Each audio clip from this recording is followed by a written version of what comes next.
ओम Sai Ram. Shirdi Sai channel की ओर से प्रस्तुत साई संदेश पत्र के क्रम में द्वारका माई से साई संदेश में कहा गया है कि श्यामा की सर्पदंश से मुक्ति।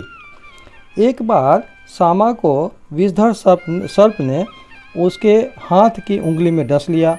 समस्त शरीर में विष का प्रसार हो जाने के कारण अत्यंत कष्ट का अनुभव करके श्यामा क्रंदन करने लगे कि अब मेरा अंतकाल समीप आ गया है। उनके इष्ट मित्र उन्हें भगवान विठोबा के पास ले जाना चाहते थे, जहां इस प्रकार की समस्त पीड़ाओं का योग चिकित्सा होती है। परंतु श्यामा मस्जिद की ओर ही दौड़े अपने विठोबा श्री साईं बाबा के पास। जब बाबा ने उन्हें दूर से आते देखा तो वे झिड़कने और गाली देने लगे। वे क्रोधित होकर बोले, अरे ओ नादान कृतज्ञ बम्मन, ऊपर मत चढ़, सावधान यदि ऐसा किया तो। और फिर गर्जन करते हुए बोले, हट, दूर हट, नीचे उतर।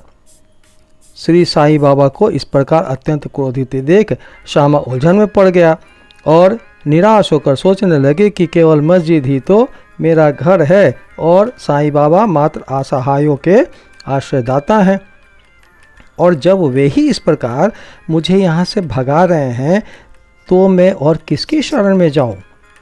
उसने अपने जीवन की आशा छोड़ दी और वहीं शांतपूर्वक बैठ गया।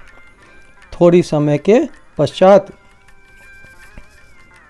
बाबा पूर्वत शांत हुए तो श्यामा ऊपर आकर उनके समीप बैठ गया।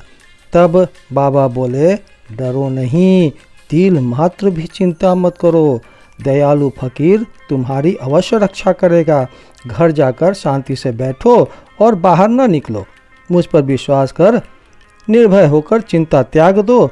उन्हें घर भिजवाने के पश्चात ही बाबा पीछे से तात्या पाटिल और काका साहब दीक्षित के द्वारा यह कहला भेजा कि वह इच्छानुसार भोजन करे, घर में टहलते रहे, लेटे नहीं और न शयन करे। कहने की आवश्यकता नहीं कि आदेशों का अक्षरशः पालन किया गया और थोड़े ही समय में वे पूर्ण स्वस्थ हो गए। इस विषय में केवल यही बात स्मरण योग्य है कि बाबा के शब्द हट, दूर हट, नीचे उतर श्यामा को लक्ष्य करके नहीं कहे गए थे, जैसा कि ऊपर से प्रतीत होता है, वरन उस सांप और उसके विष के लिए यह आज्ञा थी। ओम साई राम।